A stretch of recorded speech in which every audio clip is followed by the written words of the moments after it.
Segundo a Folha de São Paulo de hoje, o STF se prepara para afastar Deltan Dallagnol da Lava Jato. A única dúvida, diz a publicação, é se ele será afastado da Lava Jato por Alexandre de Moraes, no âmbito do inquérito das fake news, ou pelo Conselho Nacional do Ministério Público. Já segundo o Globo, o CNMP, que é o Conselho Nacional do Ministério Público, cogita para punir o procurador por meio de um caso que não tenha relação com as mensagens hackeadas de seu telefone, que por serem prova ilegal não podem ensejar nenhum processo disciplinar contra o procurador. Então teve uma palavrinha a mais aqui, então eu vou ter que repetir essa frase aqui. O CNMP cogita punir o procurador por meio de um caso que não tenha relação com as mensagens hackeadas de seu telefone, que por serem prova ilegal não podem ensejar nenhum processo disciplinar contra o procurador. Ontem, Alexandre de Moraes determinou que o juiz Ricardo Leite, que supervisiona a operação Spoofing, envia a ele cópia das investigações sobre os hackers, incluindo as mensagens roubadas da Lava Jato e apreendidas pela PF. Partiu da suposição de que procuradores da Força Tarefa, que atuam na primeira instância, teriam investigado informalmente Dias Toffoli. Os parceiros de Glenn na mídia estão em festa, anunciando que o clima para os procuradores nunca foi tão pesado. Disseram também que gente importante na Procuradoria-Geral da República defende que Dallagnol se afaste do comando da Lava Jato antes que o próprio CNMP decida sobre o seu caso no colegiado. Ainda afirma que a leitura de alguns candidatos ao cargo de PGR é de que Dallagnol, enquanto permanecer no posto, vai continuar sangrando no noticiário que envolve o material roubado obtido pelo Intercept, expondo a operação e o próprio MPF. Há pouco, nota do Ministério Público disse que, ao contrário do que foi divulgado pela Folha de São Paulo, Raquel Dodge não convocou ou realizou reunião de emergência na quinta-feira. O jornal havia dito que Dodge tem sido pressionada a determinar o afastamento de Deltan e havia convocado uma reunião emergencial sobre o tema. Vale a pena ler um trecho dessa notinha aqui da PGR. Abro aspas para ela. A Procuradora-Geral da República, Raquel Dodge, não sofreu qualquer pressão de qualquer tipo para determinar a medida de afastamento referida na matéria, de quem quer que seja, e tampouco convocou ou realizou reunião de emergência para discutir o assunto na quinta-feira ou em qualquer data anterior ou posterior. Mais do que isso, esclarece que o princípio constitucional da inamovibilidade é garantia pessoal do procurador Deltan Dallagnol, estabelecida no artigo 128, e dá mais detalhes, de não ser afastado dos processos da Lava Jato, dos quais é o promotor natural, na condição de titular do ofício, onde tramitam todos os processos deste caso, e junto do qual atuam os demais membros da Força Tarefa Lava Jato, designados pela Procuradora-Geral da República, Raquel Dodge. Em suma, a Procuradora-Geral não convocou nem fez reunião na quinta-feira, nem em qualquer outra data anterior ou posterior, com o propósito de afastar o procurador Deltan Dallagnol de seu ofício ou da Lava Jato. Muito bem, tem aí o relato da Folha de São Paulo e tem o desmentido da Raquel Dodge, da Procuradoria-Geral da República. Augusto Nunes, continua a pressão, e essa pressão muitas vezes vem desses interlocutores, dessas pessoas sempre anônimas, né? Estão fazendo isso ali, vão fazer isso lá e tal. É uma maneira também no jornalismo, a gente, como leitor, fica sempre na dúvida se o jornalista realmente tem uma fonte verdadeira que está trazendo uma informação ou se é um veículo militante que está tentando plantar ali uma pressão para ver se acontece alguma coisa contra o Deltan Dallagnol. Agora, essas pesquisas das quais a gente vai tratar hoje mostram que, para a população brasileira, as coisas não estão como aparece no jornal, não. A população brasileira gosta de quem combate a corrupção.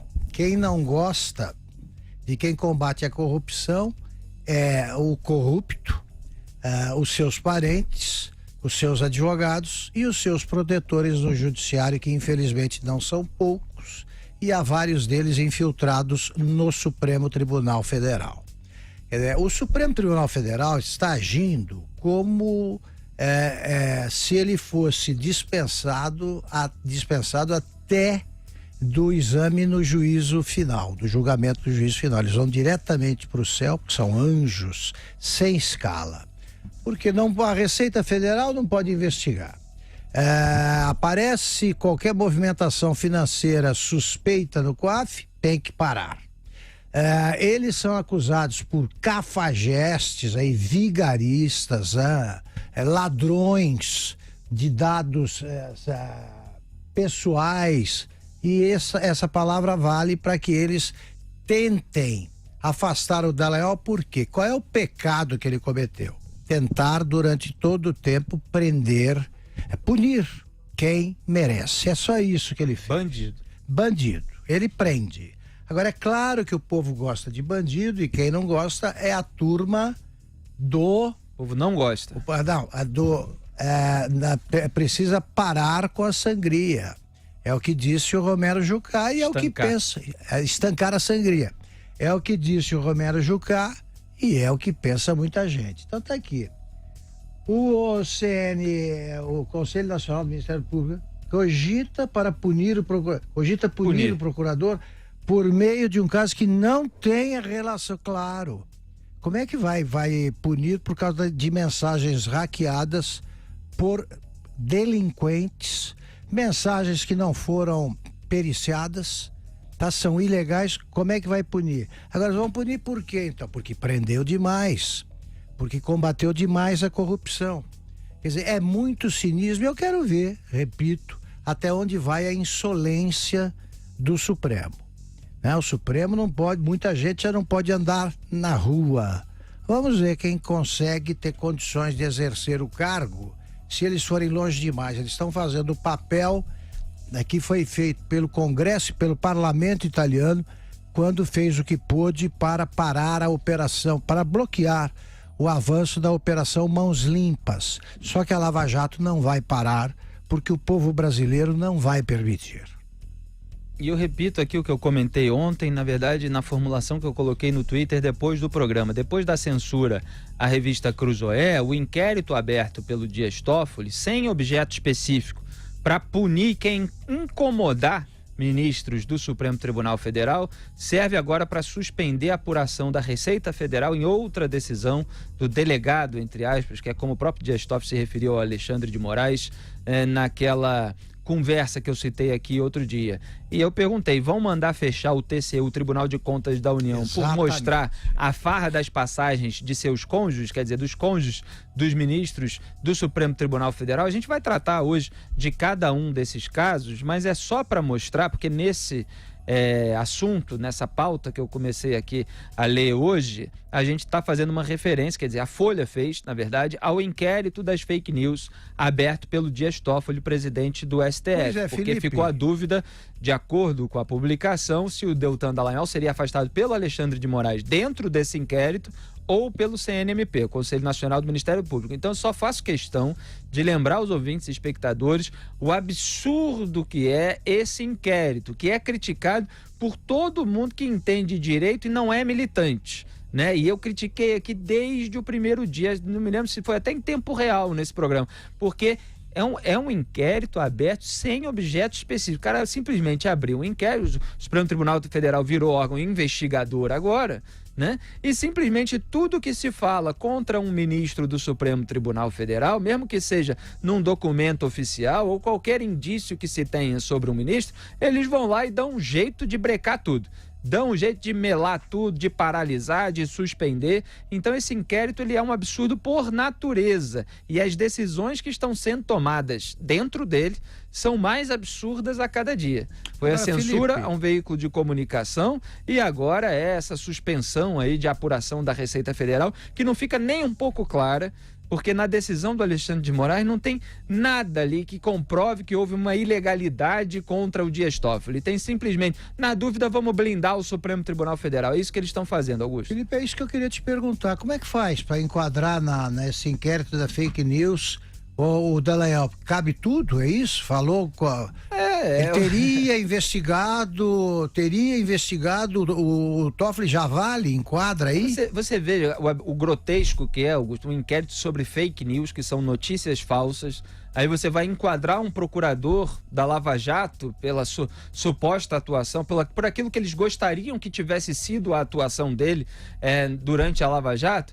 Então é um negócio completamente desconectado, mas ele criou um inquérito genérico onde cabe tudo. Mexeu com a gente, nesse inquérito a gente vai lá e tem que dar porrada. É isso, né? Porque é a frase do Dias Toffoli. Só para completar o comentário, antes de passar para o Zé, eu queria também dizer isso. Como é que pode pressionar ou tentar pressionar a Procuradora-Geral da República?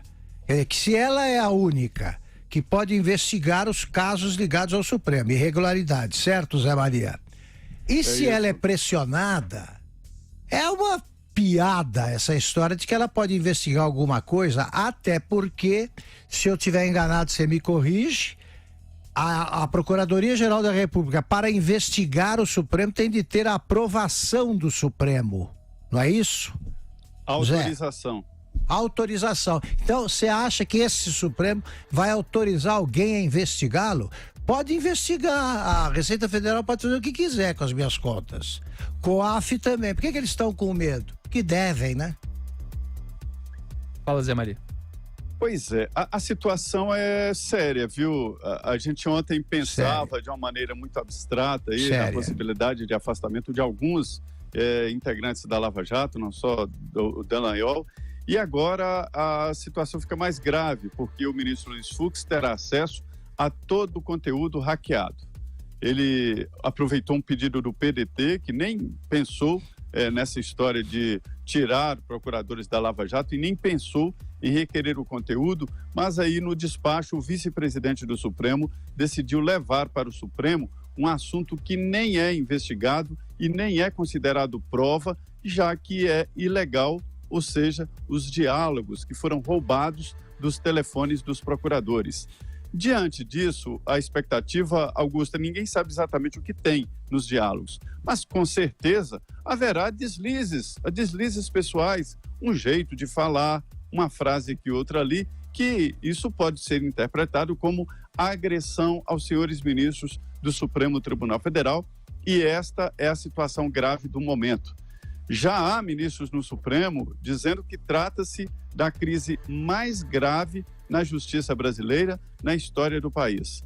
Isso porque eles entendem, e há ali um entendimento entre eles e conversas particulares, de que procuradores em primeira instância da Justiça Federal, né, realmente investigaram ministros do Supremo Tribunal Federal. O que os ministros chamam de investigaram, na verdade, só uma coleta de dados aqui, outra ali, do COAF, da Receita Federal, e nem diretamente dos ministros do Supremo, mas das mulheres que não gozam deste foro especial e desta blindagem que ministros do Supremo gozam. Então, diante desse argumento, é que se levanta um movimento no Supremo Tribunal Federal na tentativa de formar uma maioria. O Supremo só impede uma investigação de seus ministros se houver uma maioria a favor de uma blindagem indevida e ilegal. Ninguém é eleito e ninguém é nomeado como insubstituível e como blindado ou como ditador em nenhum lugar.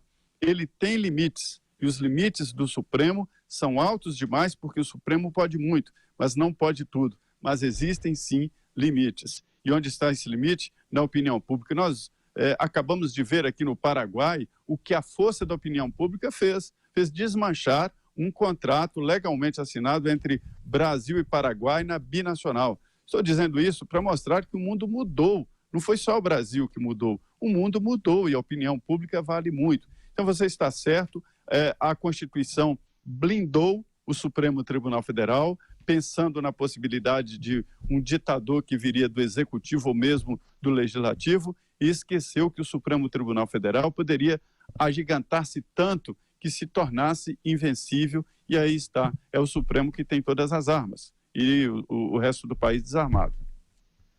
Legal, tem que tomar cuidado aí o Supremo Tribunal Federal para não começar a punir os pensamentos das pessoas, né, Augusto Nunes? Exatamente. Porque começar, ele falou isso numa conversa privada. Não pode falar mal dos outros agora numa conversa privada. Me olhou feio, me olhou de lado. Agora é o seguinte, né? O sujeito, para fazer parte do Ministério Público, ele faz um concurso. Para chegar a procurador, ele tem que se destacar na carreira. O cara estuda, então, de repente, me aparece na presidência do Supremo como a primeira toga do Brasil. Um sujeito reprovado 2 vezes no concurso de ingresso para a magistratura paulista. E aí, para brindar, vem um outro, que é um advogado especializado em direito constitucional, que não tem o menor respeito pela Constituição, que é o Alexandre de Moraes, e fica ali brincando de cão de guarda, dizendo, com esse aqui ninguém mexe. Esse aqui... São 2 advogados. 2 advogados, não são juízes de nada. De nada. As indicações para o Supremo hoje são indicações políticas e pelos piores critérios políticos que podem existir. E eles ficam ali, botam aquela toga preta lá, é como o Super-Homem, botando Superman, botando a capa dele ali dentro da cabine telefônica. Para de brincadeira, eles não têm superpoderes, não. Tá, o Brasil está modernizado, não tem mais o juiz dos juízes. Eles que tentem subverter a lei para punir todo mundo, que eles vão ver a reação de um país que vai amadurecendo.